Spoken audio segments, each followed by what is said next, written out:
pertemuan kali ini, alhamdulillah kita dapat berkumpul lagi seperti bulan kemarin.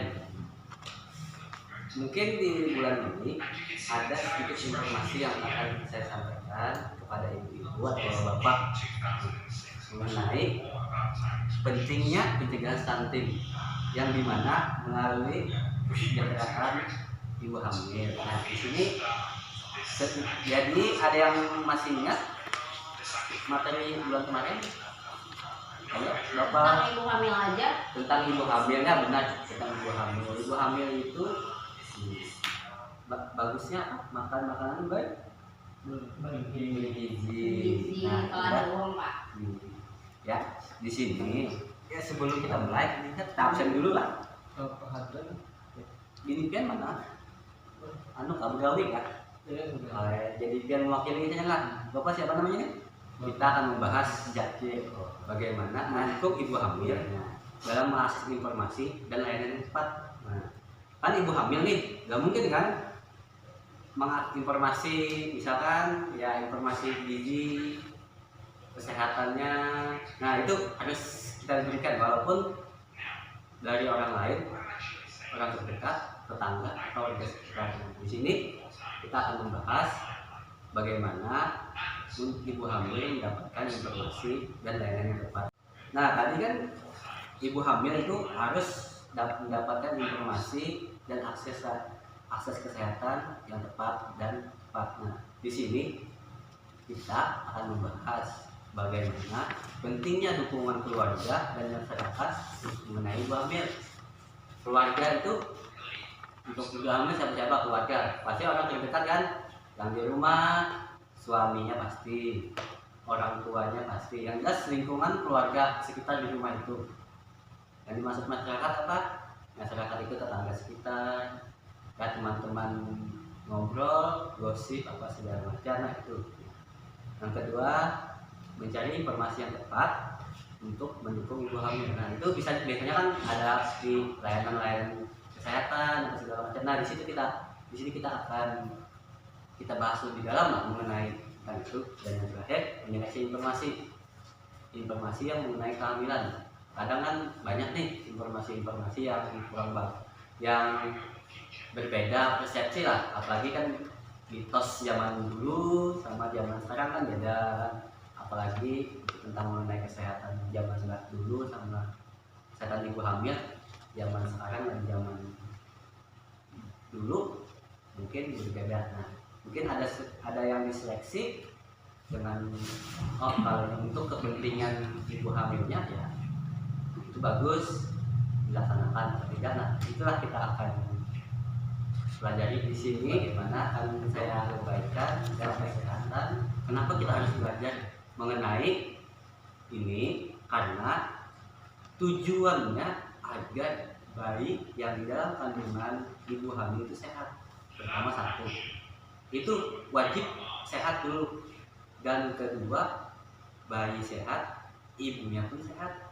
Karena kan melahirkan itu kan penuh resiko. Apabila kurang gizi, kurang atau apapun, nah itu akan membahayakan keduanya. Jadi kan supaya bayinya sehat, ibunya pun sehat melahirkan. Nah itu tujuan dari pertemuan ini ya.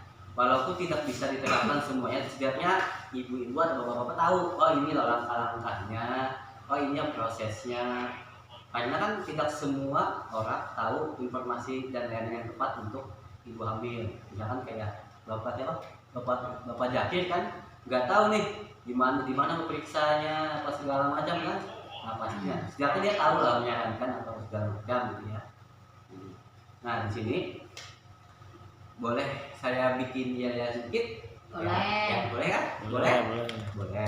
Nah di sini kan saya akan buat ya gini. Ibu hamil, mari kita beri dukungan. Kalau saya bilang ibu hamil, kalian menjawabnya mari kita beri dukungan. Kita coba sekali dulu ya. Tangannya di kepala ya, Bapak Ilman. Jakir ya. Ibu hamil, mari kita beri dukungan. Nah, bagus. Satu lagi ya.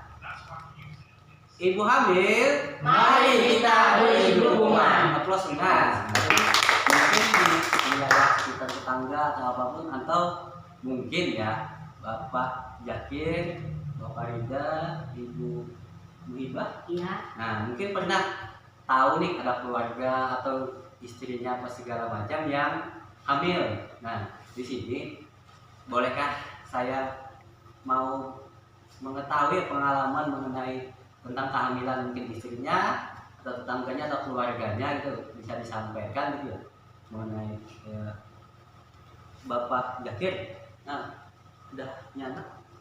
Alhamdulillah. Berarti udah hamil ya ini? Udah 2 kali ya? Ya.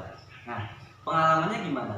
Selama ibunya hamil, apakah menurut Anda sudah layanan informasinya tepat?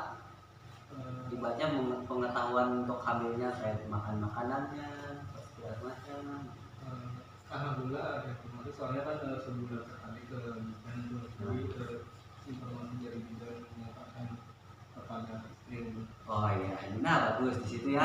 Nah mungkin dari sini kan mungkin kita belum menyadari ya, sebenarnya sudah dilakukan biasa sudah dilakukan tanpa disadari, seperti kayak memeriksa kandungan ke bidan, ke posyandu atau apapun. Nah di sini, nah seperti pengalaman istrinya Bapak Jakir, mengenai informasi yang disampaikan tepat, dapat misalkan dari ibu bidan bagaimana makan makanan yang bergizi, ada makan makanan yang dilarang. Tadi kan sedikit lah. Nah, saya beri di sini beberapa tinggalan materi yang akan kita sampaikan. Nah, di sini saya akan berikan diskusi sedikit lah mengenai ada beberapa soal nih. Mungkin dalam kehidupan sehari-hari Anda atau ibu-ibu bapak pasti sering dilakukan. Nah, dalam ini ada soal boleh tulis untuk jawab aja sebanyak-banyaknya, jangan sebanyak-banyaknya ya. Apa yang bilang ini ada ini buat Bapak Hilman Jakir ya. Ini buat ibu sekolah. Nanti ditulis ya. Terus kita pilih dulu jawaban-jawabannya mengenai ini Ibu Mai tadi mana yang mengumpulkan ya lambat ya Bu? Iya Pak, terlambat tadi dari pasar Pak. Oh ya, jadi gabungnya sama Ibu aja ya, gabung kelompoknya ya. Nah, tadi kan ada pembahasan nih kepada Pak Hilman Jakir, gimana itu? Apa yang mengenai ibu hamil? Nah, jadi banyak kan dapat informasinya dari WhatsApp, YouTube, atau TikTok tadi ya, yang lagi viral ya. Nah, sebenarnya itu bagus Bu, tapi sebaiknya tidak disarankan ya, karena ya mungkin bisa informasinya itu hoax, bisa abal-abal. Sebaiknya kan kalau untuk bertanya bisa ke posyandu yang ibu tiap bulan kan, ke puskesmas, bisa ke bidan langsung, atau pas kelas kayak gini P2K2 ya. Dengan Bapak ya? Ya dengan saya juga bisa kan. Nanti saya akan berikan informasi mengenai apa yang saya ketahui gitu kan. Yang jelas itu sebenarnya tidak boleh melihat di YouTube, di internet apa-apa, tapi kan alangkah baiknya kepada bidan kepada yang ahli ya, banyak bidangnya ya. Bisa menyimpulkan? Ya. Tidak?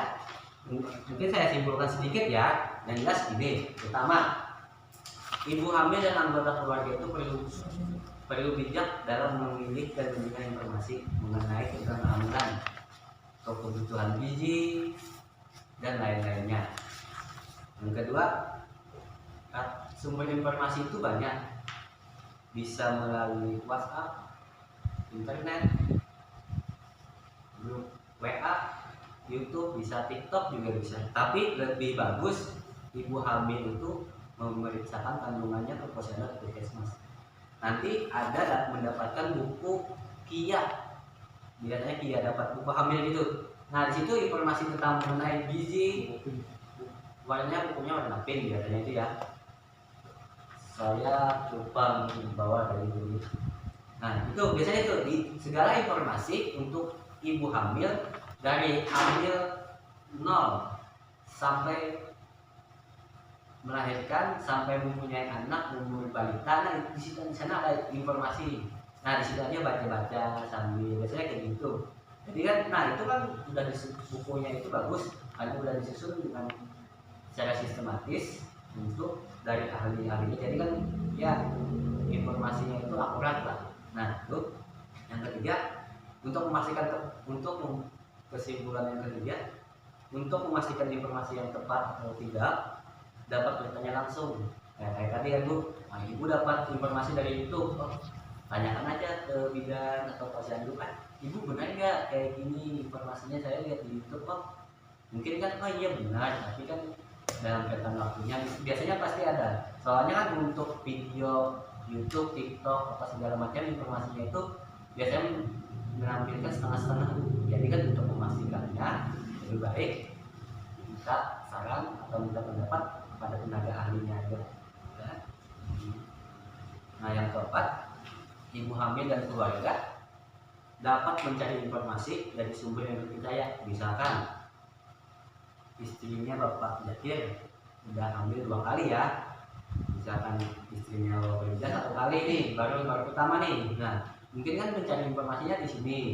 Oh bagaimana merawat kehamilan dari 0 sampai 3 bulan, 3 bulan sampai 6 bulan, 6 sampai 9 bulan. Nah habis itu juga bisa mencari informasi dari website kesehatan, Kementerian Kesehatan bisa, bidan bisa, apa segala macam. Yang jelas informasi itu dari yang sudah mempunyai pengalaman, ahlinya. Nah itu jelas itulah. Mungkin dari sini aja informasi yang saya sampaikan, mudah-mudahan ini bermanfaat untuk kehidupan di masyarakat ataupun di kehidupan yang akan dialami. Nah, mudah-mudahan ini bisa memberikan motivasi kepada bapak-bapak atau ibu-ibu sekalian, setidaknya informasi ini dapat diterapkan atau diketahui lah. Oh, apabila ada sesuatu kayak gini harusnya tindakannya gini ya, ya. Dan jelas informasi ini untuk mencegah anak tidak stunting. Ya. Mungkin terima kasih. Assalamualaikum warahmatullahi wabarakatuh.